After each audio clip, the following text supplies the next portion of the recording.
Dan Perry here with another Dan on Tech Python video.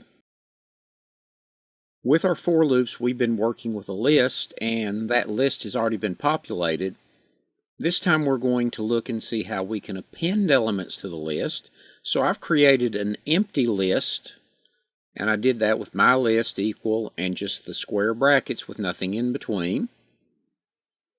I'm going to see what the length of that list is, and it should tell us the list is of 0 length, so I'm going to set y equal to the length of the list, and then I'm going to output that, and we'll try that just to make sure, and yes, it says the list is 0 elements long. What I'm going to do now is I'm going to start my for loop, so I'll uncomment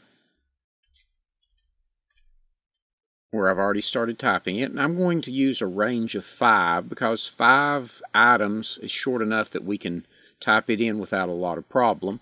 And so I'm going to say that y is equal to, and I'm going to use the input statement to allow the user to input from the keyboard.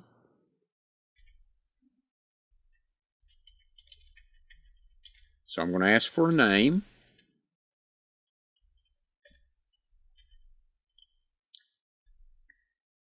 And then I am going to add that to the list. So the list is called my list. So it's my list, a dot, append, and then whatever the value I want to add, and I want to add whatever y is. If I wanted to append the list with a string, I would put inside quotes whatever the string value, but since we're going to append it with a variable that will contain a string, that's how we're going to do it. And then I'm going to come back at the line afterwards, after we finish through the loop, and I'm going to see what the length of the list is again.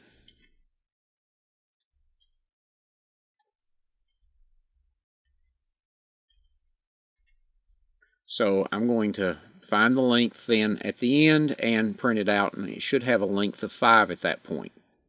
So let's run the program, and it's asking me for a name.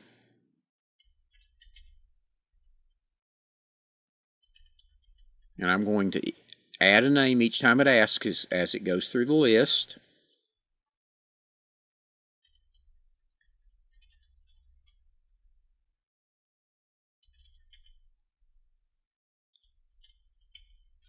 So this should be the last one because I've just typed 5 names, and it now says the list is 5 elements long. I probably should have printed out the list as well, but we added 5 times. So I've got my list, created my list, my blank list. I checked the length of the list and found out it was a length of 0. Then I started the for loop, and I said for with a range of 5. So that will go through the loop 5 times. The first time through the loop, it asked me for a name. I entered the name. It stored it in Y. Then I appended that value or added it to the end of the list. So I added that at the end. Came back up. As long as we have not gone through the loop 5 times, it repeated that. Then when I came out of the loop, I looked at the length of the list and output the length, and it gave us the 5, which is what we expected because we entered 5 items. Now, we didn't print out the list, so let's go in and just add a line to do that.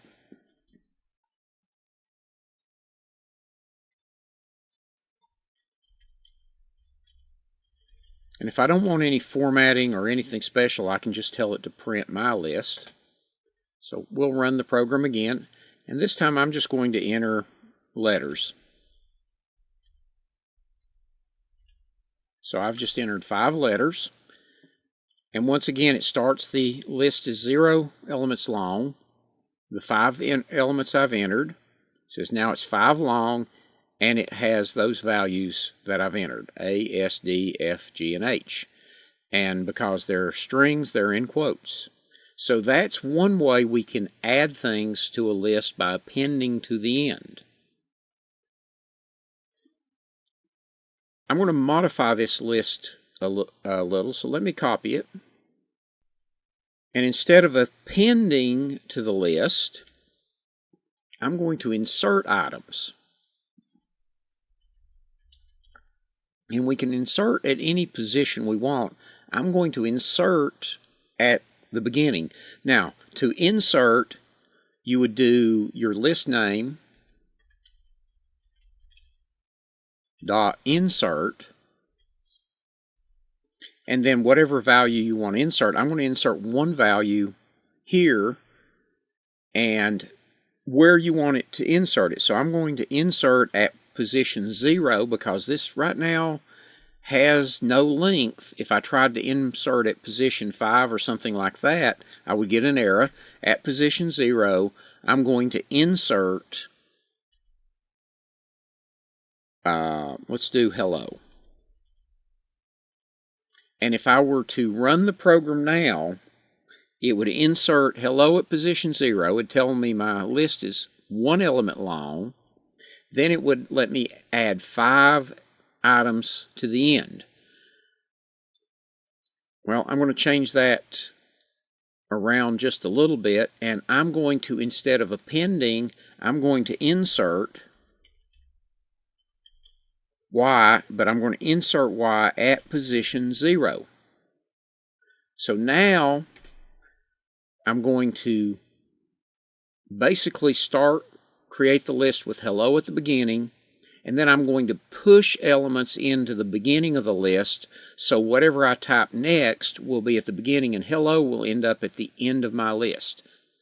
So let's run this one. And it says the list is 1 element long. Well, it should be 1 element long because after I created the list, I inserted hello. First thing I've done is hi, bye, howdy. So I've got 3 things. Goodbye, and then so long.